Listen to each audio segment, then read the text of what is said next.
Listo, ya empecé. Entonces acuérdate, los nombres y que esto es laboratorio, no sé qué, bla, bla, bla, bla, bla. Eh, bueno, el día de hoy vamos a analizar una base de datos llamada Arrestos, la cual será presentada por Laura Rivas, Valentina Bocanegra, Joseph Barreto y quien les habla, Cristian Coy. Esta base de datos eh, se hará un análisis y un informe para el respectivo laboratorio de Estadística 2. Esta base de datos cuenta con algunas variables, la cual son el color, si la persona de tez blanca o negra, el año, que corresponde al año del arresto de estas personas, la edad, como se indica, es la edad de la persona, sexo, el sexo de la persona, empleado, si la persona arrestada tiene actualmente un empleo, ciudadano, si la persona arrestada tiene ciudadanía americana, arrestos previos, que indica cuántas veces la persona ha sido arrestada previamente, costo del delito, el costo del delito y motivo del arresto, y estas son las variables que se indican.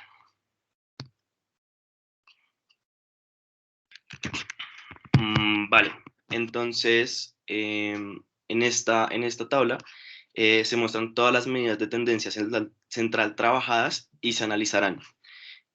Como se puede ver, las medidas de tendencia central están subrayadas de color rojo para así resaltarlas y una de ellas es la media, que es una medida o promedio, es una medida de tendencia central que resulta al efectuar una serie determinada de operaciones con un conjunto de números y que en determinadas condiciones puede presentar por sí solo todo el conjunto. Otra de ellas es la moda, que es el valor que aparece con mayor frecuencia en un conjunto de datos. Esto va en forma de una columna cuando encontramos dos modas, es decir, dos datos que tengan la misma frecuencia absoluta máxima. La siguiente es la mediana. En el ámbito de la estadística, la mediana representa el valor de la variable de posición central en un conjunto de datos ordenados. Se le nota mediana. Y por último encontramos el coeficiente de asimetría. Mide el grado de asimetría de la distribución con respecto a la media. Un valor positivo de este indicador significa que la distribución se encuentra sesgada hacia la izquierda. Un resultado negativo significa que la distribución se sesga hacia la derecha. Se analizarán y se compararán las medidas de tendencia entre grupos y se analizarán. Como vemos, en el primer cuadro de tablas de frecuencia, podemos encontrar dos variables, que es arrestos previos con el costo del delito, y se compara con un arresto previo y tres arrestos previos. Y con esto se diferenciará qué motiva o qué incentiva al costo del delito a que sea o no sea más caro o no, dependiendo de estos arrestos previos. Entonces, se puede analizar que el costo del delito se ve afectado por la cantidad de arrestos previos que tuvieron las personas. Como se logra observar en la siguiente tabla, no es un valor tan alejado, pero sí se afecta un poco el tipo de antecedentes, con el tipo de antecedentes. En promedio, las personas que han tenido solo un arresto previo han pagado más por el delito cometido. También se puede analizar que no se repite ningún valor, ya que los costos varían dependiendo del delito y no se tiene una variable que nos indique qué tipo o en qué momento se realizó este delito. Y para finalizar, no se encuentran tan alejados de la media, pero los individuos que tuvieron solo un arresto previo se encuentran más alejados de este promedio con un 0,056 y los que tuvieron tres tienen un 0,025. En la siguiente tabla, en la siguiente tabla, entonces, se comparan también los arrestos previos con la edad. Se toma un rango en la primera variable, una edad de 12 a 15 años, y en la segunda, una edad de 18 a 20 años. Entonces, como lo mencionaba anteriormente, se analizará qué tipo, en estos rangos, qué rangos cuentan con mayores arrestos previos, ¿vale? Entonces, se comparará la cantidad de arrestos que han tenido dependiendo de la edad. En el primer ejemplo, tomamos una muestra con un rango de jóvenes de 12 a 15 años, dejando ver que no es tan alta la cantidad de restos, con un 1,13, mientras que en el segundo ejemplo se tomó una muestra con un rango de 18 a 20 años, dejando ver que está muy alejado del primer ejemplo, con un promedio de 1,63. También se puede notar que en el primer ejemplo su coeficiente de asimetría está muy alejado del promedio, sobrepasando el 1%, mientras que en el segundo ejemplo tiende más al cero.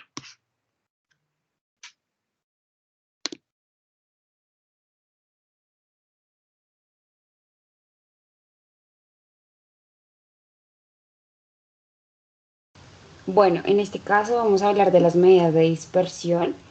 Se tomó la variable edad.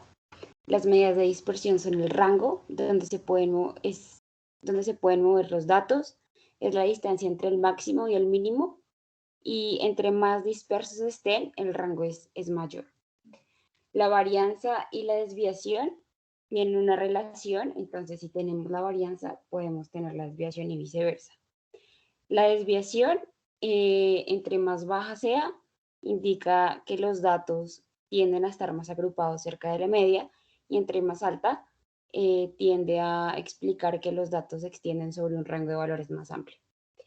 El coeficiente de variación se determina con la desviación dividido la media. Para sacar estos datos se usa la fórmula Excel igual promedio y se selecciona el rango, igual con las demás, igual moda, igual media, igual coeficiente. Otra forma de sacarlas es con una tabla dinámica, como lo podemos ver acá. Aunque esta no es muy útil para sacar estos datos de dispersión, sí sirve mucho para dividirlos. Por ejemplo, en este caso, sacamos el promedio, la desviación y la variación, la cuenta, el máximo y el mínimo, dividiéndolo entre mujeres y hombres. Aquí podemos ver el máximo de edad entre las mujeres, entre los hombres, el promedio de edad y la desviación. Esto lo podemos hacer con una tabla dinámica.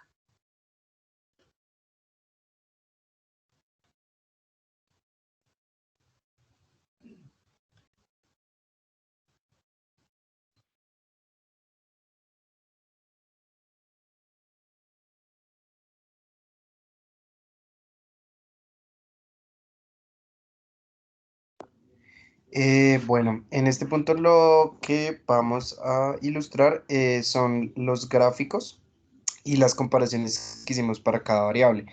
Entonces, en la primera lo que hicimos fue comparar la variable género, en este caso pues masculino o femenino, y si en ese tiempo estaban empleados o no. Entonces, en la primera tenemos que 118 mujeres no estaban empleadas a comparación a 325 de que sí.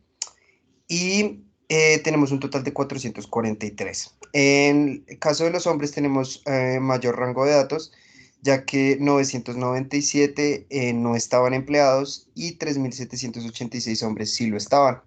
Esto nos da un total de 4783 y el total de mujeres y hombres eran 5226.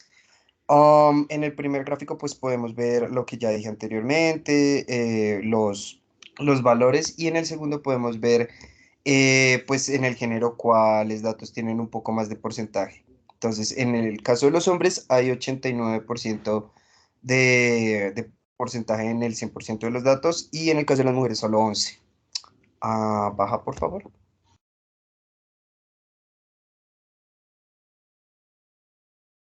Más bajito. Gracias. Bueno, en el segundo gráfico estamos comparando años con raza, y también, permíteme un momento, estamos comparando año, raza y suma de arrestos previos.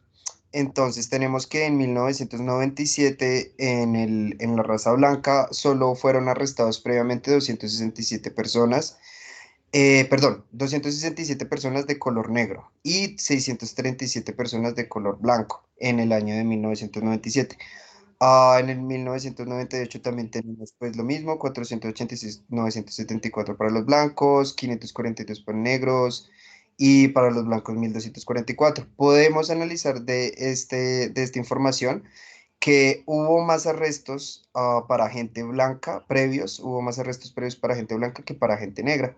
En el primer gráfico lo podemos evidenciar, en el color naranja es de la gente blanca y el azul de la gente negra, y pues sus años respectivos en la parte de abajo, entonces es más, es más factible que pues arrestaran a una persona blanca en este rango de tiempo que una persona negra.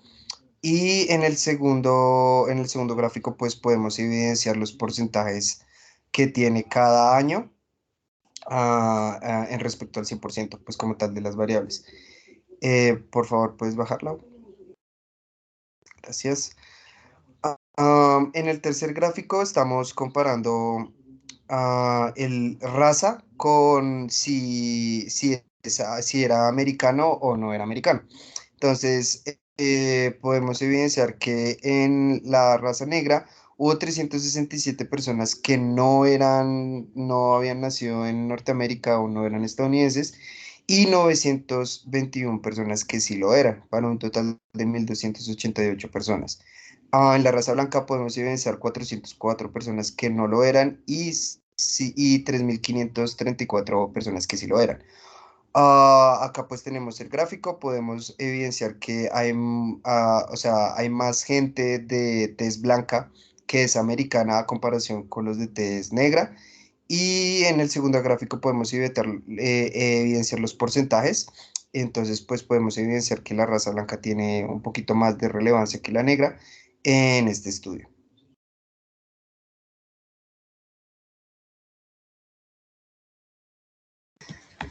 Ok, se van a realizar unos ejercicios de distribución binomial. Para esto se realiza una tabla dinámica para saber con la variable de ciudadanos, ya que en el primer ejercicio nos dice que se quiere conocer cómo pueden comportarse el sistema de selección de 30 personas de manera independiente, cuál es la probabilidad de que más de la mitad sean ciudadanos, y por eso se hizo una tabla dinámica con la variable de ciudadanos.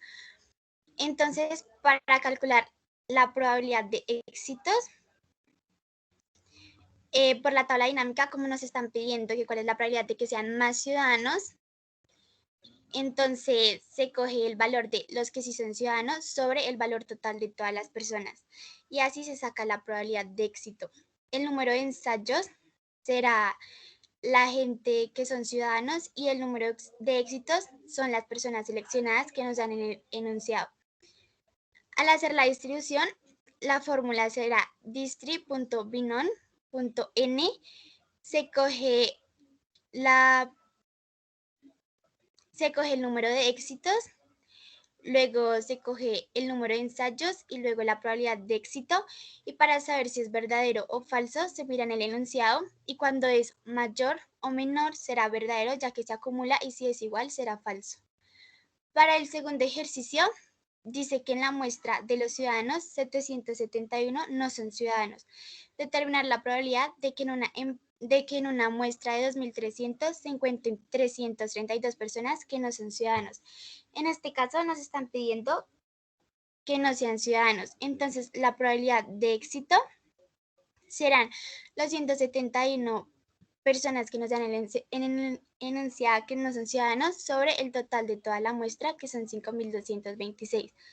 Para el número de ensayos se coge lo que está en el enunciado, que son los 2.300, y para el número de éxitos serán las 332 personas.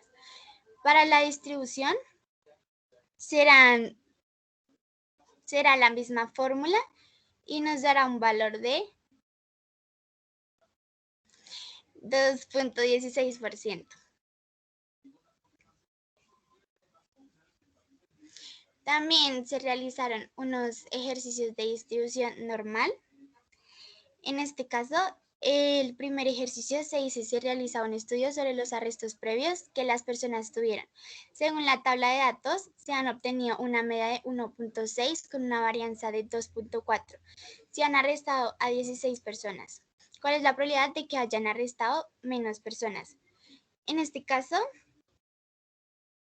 se utilizará la media, la varianza y la desviación estándar. Como en el enunciado ya nos dan la media, pues la media será 1.6, y como también nos dan la varianza será 2.4. Para calcular la distribución necesitamos la desviación estándar, entonces la desviación estándar es raíz de la varianza, en este caso 1.5. Y los arrestos son 16 personas. Para la fórmula de la distribución normal será distrib.norm.n, se coge la media, luego se coge la desviación estándar y luego el número de las personas, y en este caso será verdadero porque la desviación normal siempre es verdadera.